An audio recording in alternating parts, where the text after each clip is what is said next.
Well, it takes a tremendous amount of discipline, and this is why we know that Liberals aren't going to balance the budget for 40 some odd years, because they don't have that discipline. They like to say yes to everybody. The first thing that we have to do as a government is ask ourselves the question: is government the best option for whatever the challenge may be? Is government the right tool for this? Take refugees, for example.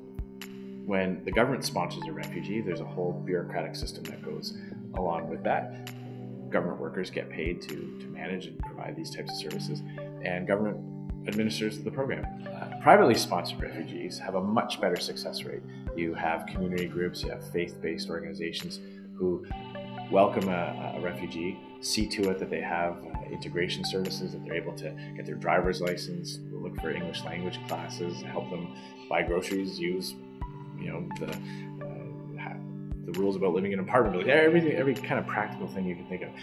There isn't enough money to pay bureaucrats to replace the work of volunteers. So when government looks at things, when you have a political party managing all these different departments, we should look at it and say, should government be doing this? Or should government act as a conduit or a support mechanism for groups that want to do this anyway? Should government be funding programs but allowing other groups to deliver the services? Should government incentivize other entities, whether it's private corporations, individuals, or volunteer groups, to do the types of things that we decide as a society we want?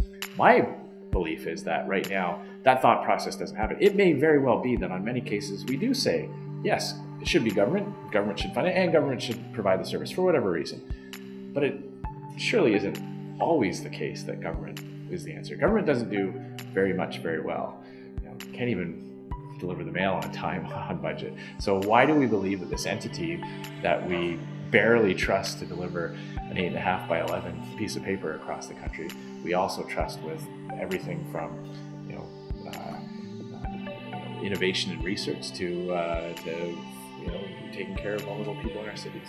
Ultimately, because there's no real mechanism for accountability, because you don't have the choice. You have to pay your taxes to the government of Canada. You can't choose to send your taxes to a different government if it was doing a better job. So ultimately, there's no competition.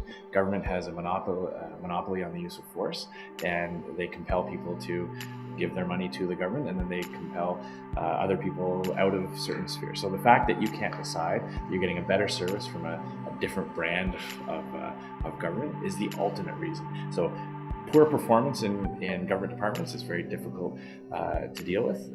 Good performance is very difficult to reward. Whereas when you look outside of government, it happens all the time. If you think your local charity does a terrible job at feeding the poor or providing housing, you give your money to something else. If you receive services from a group, even vulnerable people who may use a support mechanism like a shelter, if they're getting bad service, they're going to look for help somewhere else. That doesn't happen with government. You don't have that ability to hold them to account by choosing to move your services to somewhere else.